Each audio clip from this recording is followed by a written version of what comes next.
How many of you have ever had the desire to build a parser from scratch? Since you started using your favorite programming language, it must have occurred to you at some point. You have asked yourself countless times, how is this jargon I'm writing being compiled or interpreted? You may know a thing or two about compilers and interpreters, but I bet you haven't taken the time to implement or build one of your own. Well, look no further, because in today's video, I will take my time to teach you how to build a parser for the markup language Markdown from scratch. In this video, you will learn so many amazing and useful concepts that will 100% make you a 10x developer. Heck, you might even create your own programming language after you're done with this video. That might be a gross overstatement, but at the end of the day, you will end up learning things like object-oriented programming. We're going to look at the fundamentals of a compiler/interpreter pipeline. We are going to take a look at lexical analysis, which is the tokenization stage, look at syntactic analysis, which is the parsing stage, and then we'll look at the code generation phase, which is the compilation phase. Last but not the least, we are also going to take a look at recursive parsing and compilation. So let's jump in. This is going to be a 3-part series of videos where we'll split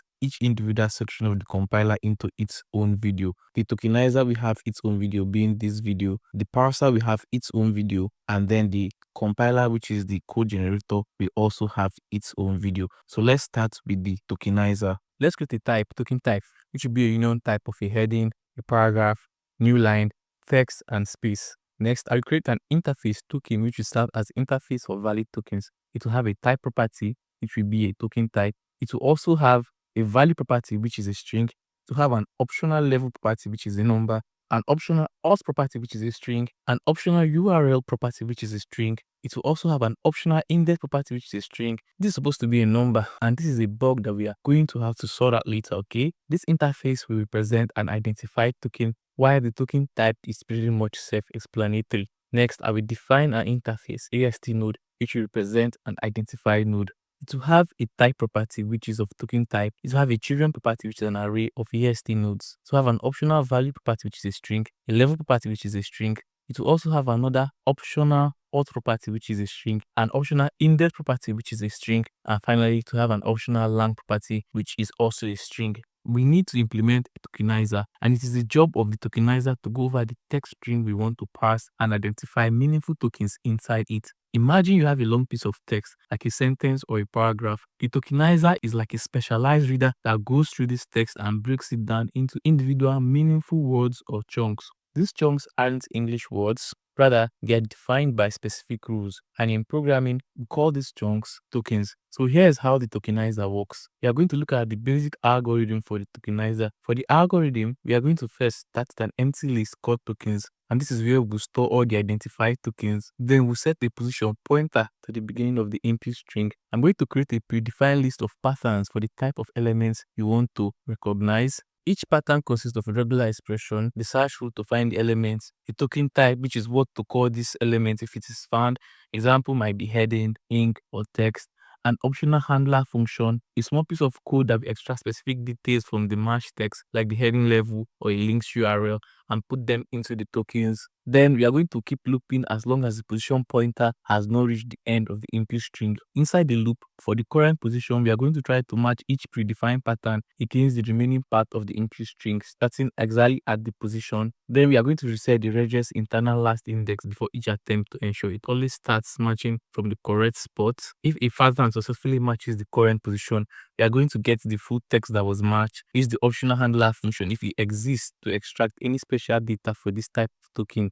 Examples might be levels for heading, URL for links, alt for images, and if no handler, we just use the match text as the token's value. Then we are going to create a token object with the correct type and extracted data. We'll add this new token to the tokens list, and then we'll advance the position pointer by the length of the match text. So the next search starts right after the token you just found. After that, we'll stop checking other patterns for this position and go back to step 3, that is start the loop again for a new position. If no pattern matches the current position, this means the character or sequence of characters isn't being recognized by any of your predefined rules. For the tokenize inline method, it will typically create a text token for the single character it couldn't match. We are going to advance the position by one character, effectively skipping over the unrecognized part or treating it as plain text if that's the fallback behavior. Once the loop finishes, meaning that we've gone through the entire MP string, we are going to return tokens list. This is now ready for the next stage, which is the lexical analysis of the parser. So let's go ahead and build this parser.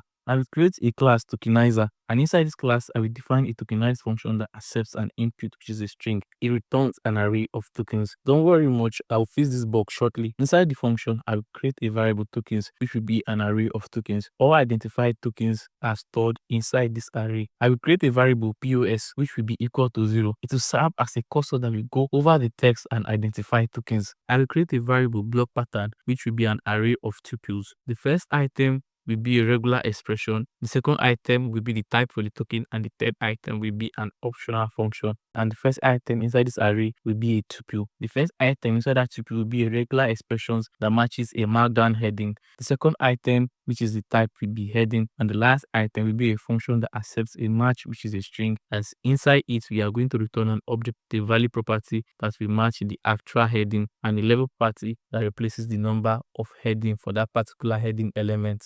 We'll add another array to the present array, and this will allow us to identify a new line token from the string. We will attempt to only pass a heading and a new line for now. I will add a while loop that will run as long as we have not gotten to the end of the input string. Then I will create a variable matched, which will be false for now, and I will loop through the block patterns array, extracting the regular expression, the type, and the handler function from each array inside. Then I will set the last index property on the regular expression to be equal to 0. Then I will attempt to extract a token from the text by first creating a variable match, which stores the result of calling the exec method on the regular expression. We will ensure that we slice the input starting from a position of the cursor. Then I will check that there is a match, and the match.index is equal to 0.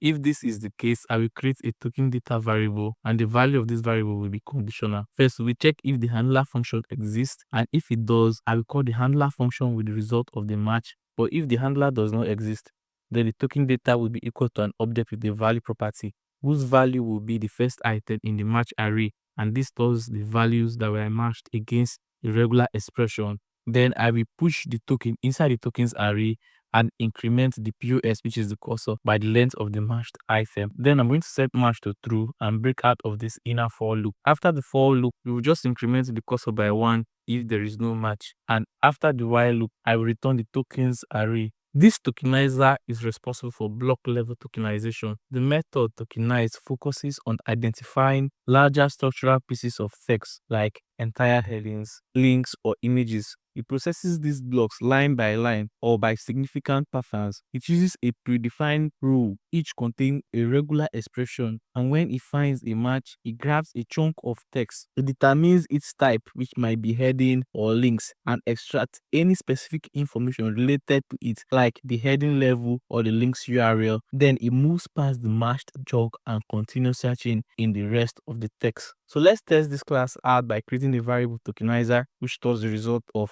instantiating the tokenizer class. Then I will attempt to tokenize a basic markdown string with just 2 level headings and logging out the tokens array to the console. You can observe that there are 2 tokens in the array, one corresponding to a new line, while the second is a heading where the level property is 2. The next thing would be to tokenize inline characters. We need to split the value obtained from a heading into individual tokens, and this is the job of the tokenize inline method. This method will not be called directly, rather it will be called by the parser. Now let's implement the tokenize inline method, which will accept an input argument, which is a string, and it will return an array of tokens. Inside this method, I will create a variable tokens, which is an array of tokens. This variable will store the tokens extracted from the input. I will create another variable cursor, which is equal to 0. I will create an inline patterns variable, which is similar to the block patterns variable we created when implementing the tokenize method. The inline patterns will be an array of tuples, where the first item in the tuple is a regular expression, second item is the type of the token, while the third item is an optional function. The first tuple will identify white spaces, while the second tuple will identify and extract text tokens after the inline patterns array. I will add a while loop that will run until you have consumed all of the tokens from the inputs. Inside this while loop, I will create a variable matched that tracks whether or not the token was matched. and then create a for loop that goes over the inline patterns array, extracting the regular expression, the type, and the handler function. Inside the for loop, I will set regular expression dot last index equal to 0. Then I will try to identify a token. This will be done by creating the variable match, which is equal to the result of calling the exec method on the regular expression. I will pass the input string as an argument to it, but I will ensure that we slice the input string with the cursor to ensure we don't continue passing tokens we have already consumed. If there's a match and the index of the match is equal to 0, then I will create the variable token data, which will be equal to the result of calling the handler function with the match if there's a handler function. Otherwise, I will just return an object with a value property whose value is the first item in the match array. I will push a new token inside this tokens array, and the type of that token will be the match type. While I will spread the token data into the rest of the token. I will increment the cursor by the length of the value matched, which is stored in the first index inside the match array. I will also set match to be true and break out of this inner for loop. If match is false, then we want to push a text token into the tokens array and increment the cursor by 1. I will exit the while loop and ensure that I return the identified tokens at the end of this function. Now we are done with our tokenizer. The next thing we need to do is to implement a parser. The parser is designed to convert a flat list of tokens which is generated by tokenizer, which breaks the raw text into meaningful tokens into a hierarchical structure which is called an abstract syntax tree. This abstract syntax tree represents the logical structure of the input, making it easier for subsequent steps like a compiler or interpreter to understand and process the data.